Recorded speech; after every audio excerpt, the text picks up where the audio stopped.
Welcome back to the Bible study this week. It's been several weeks since I was able to get with you. We had some time away and just different things going on. So I'm finally back to Mark chapter 6, and I want to focus on what in my mind is probably one of the more amazing examples and probably most telling example of the gentleness, the Spirit of Christ, and it sticks out to me. I guess it's sort of a reminder to me of what we're supposed to be like. And I want to just focus on this. Of course, last time we had looked at John the Baptist, and of course he met his death there at the hand of Herod and Herodias and her daughter. But today we look a little bit further, and in verse 30 is where we would begin the story here. Let me just read a few verses here maybe. And the apostles gathered themselves together unto Jesus and told him all things, both that what they had done and what they had taught. And he said unto them, Come ye yourselves apart in a desert place and rest a while. For there were many coming and going, and they had no leisure so much as to eat. And they departed into a desert place by ship privately.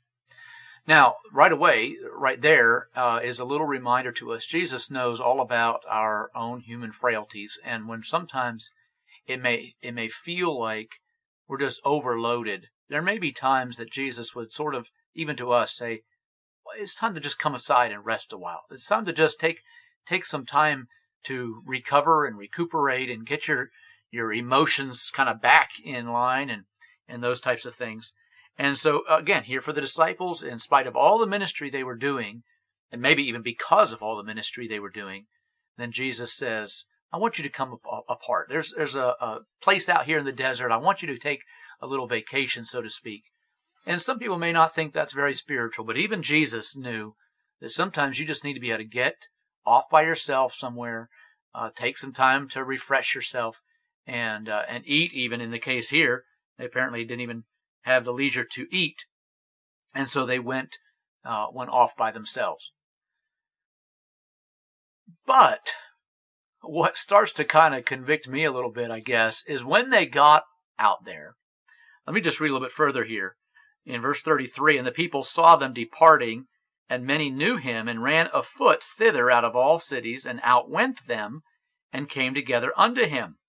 And so it looks like what's happening here is the people recognized that where Jesus maybe would normally go, what might be his sort of vacation spot or whatever, and so they end up taking another route or whatever, and they get out there and seem to be almost waiting for Jesus when he gets there. So Jesus gets there. They went by ship here, and verse 34, and Jesus, when he came out, saw much people, and the way we might think is got frustrated. But not Jesus. We know better than that. But I would like us to think about this a moment.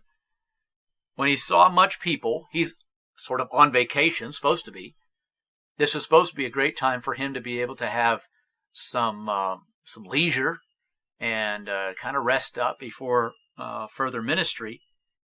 And when he saw much people, he was moved with compassion toward them, because they were as sheep not having a shepherd, and he began to teach them many things. Even on vacation, he recognized the needs of the people. He had compassion toward them. And I'm afraid sometimes I have to really work on that. And probably, if you're much like me at least, you probably do too. We kind of feel like we want our own time. We want to be able to do our own thing. Maybe this is my vacation, or this is my time to myself, and then we're bombarded, sometimes maybe with the children, or sometimes maybe with other people, or the phone rings, or something happens, and we feel like, oh, not another thing. But Jesus, when he saw the people, was moved with compassion toward them. And in my mind, it's just another example of what a reminder, I guess, for the Christian to be like Jesus in how we respond to other people. It's not always very easy. And Jesus here not only taught them, but then pretty soon he recognizes, we're out here in the desert. This is not the convenient place for them to eat. Remember now, again, he had not been having enough time even to eat himself. That's why they went out there. Now he recognizes, well, these people haven't had anything to eat now, so we need to go ahead and feed them. And verse 35, the disciples say, and 36, just let's send the people away so that they can go find something to eat. And in their minds, they may have been thinking, and so we get a little bit of a break here. I don't know all that they had in mind, but I have a feeling that's part of what it was. And so they said, we need to send them away. They don't have anything to eat. Good time to just send them away. But that's not the way Jesus saw it. And so he said, give ye them to eat, verse 37. And they kind of made excuse, we don't have enough for them. And continues on, of course, the 5 loaves, the 2 fishes. Jesus breaks it and gives it to the multitude. The disciples get involved. They had to pass it out to the people. And so Jesus fed them all. They were filled. They took up 12 baskets full of fragments in verse 43. And there were 5,000 men. And so Jesus, even in the midst of all the interruption of what he was, I'm sure, probably hoping for. I don't know how much he knew ahead at that point of what was going to happen, but I feel like he was trying to take care of his disciples and give them a break. But even then, when it was all interrupted and somebody threw a monkey wrench into the whole plan, Jesus took time for the multitude. And so today I just would like to maybe admonish us, and it's for me too.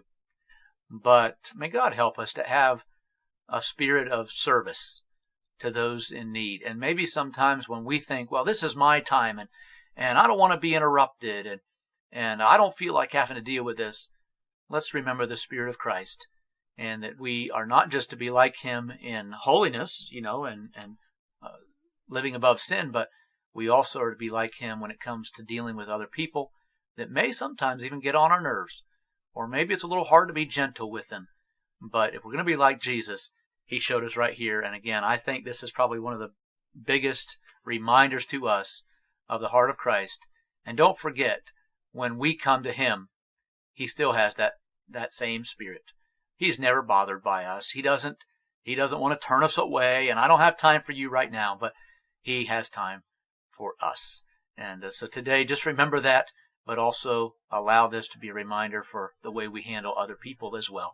God bless you until next time, and continue to study here in the book of Mark, and we'll plan to finish up here in Mark 6 with the story that happens right after this and the calming of the sea. But anyway, have a great week, and we'll hope to be back with you again soon.